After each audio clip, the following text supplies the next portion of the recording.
The president's economic pitch today.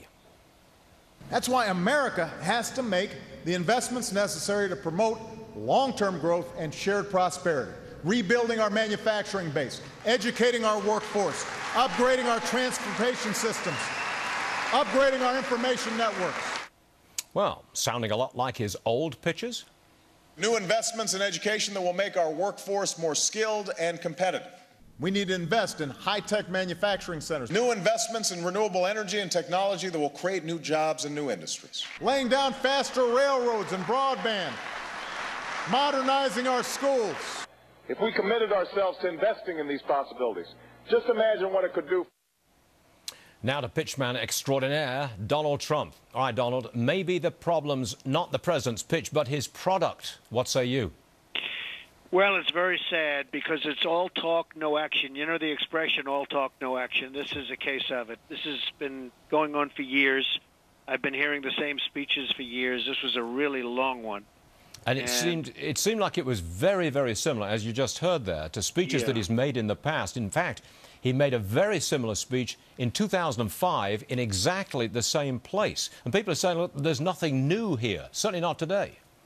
Well, you could have actually turned on a tape recorder in the old-fashioned words and just sort of repeated it, because that's what I understand. And the other thing is the length of the speech. And we don't need speeches. We need action. We need people that are going to get the Republicans together and the Democrats together and everybody sit down and lock the door and get something done, because the country is really wandering and other people are eating our lunch. Other countries are just taking advantage of us like never before. So, you know, we really have to get action here and not speeches. That speech was so long. I just read parts of it, and it goes on for pages and pages, and I have no idea how long it lasted in terms of minutes, but it was a seriously long speech. He said several times, twice I believe, he used the expression fake scandals, referring no doubt to the IRS, to Benghazi and other scandals. Fake, phony. He used those words. What's your reaction to that kind of harsh language? Well, they don't seem to be fake, and a lot of people don't think they're fake, and it's a rough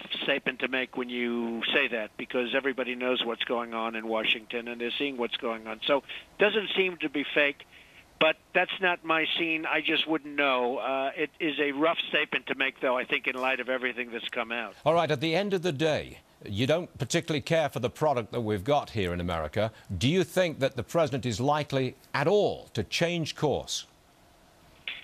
Well, he's going to have to change course if we're going to get this country going again, if we're going to get it working again. The country is not working, and the people in the country, many of them, are not working, and that's both by their choice and actually by his choice. I mean, there's a lot of incentive not to work, because you can do better sometimes if you don't work than if you do. And we're going to have to change the incentives in this country to get people back to work and to get people wanting to work again, because a lot of them just don't want to work. They do better if they don't work. I got to ask you about New York. It's your hometown. How would you feel in the future referring to Your Honor if we had to refer to Mayor Anthony Weiner? Any comment? Well, he's a very sick guy, Stuart. He's got a lot of problems, and I sort of predicted this because I once heard a long time ago a psychiatrist, you know, when you have this problem, I hear 100% of the time it doesn't go away when you have these kinds of deviant problems. And he's a deviant. He's got a real sickness. And, you know, you have to understand, and I see polls are going to start coming out, which should reflect it, but you never know. It's a little embarrassment it's a big embarrassment to New York City. But the fact is that he made these last texts, which were terrible if you read them. I read in the New York Post, which is owned by a great man named Rupert Murdoch. Right. But I read in the New York Post the actual language that he used. It's terrible. It's disgusting. And he made this after he apologized and after he resigned, not long ago. So this was done relatively recently. You think he should just get out of the race, Donald? Well, he's a very sick puppy. He's got a real problem. And obviously, I mean, you don't know. It was shocking to see that he was doing reasonably well in the polls last time.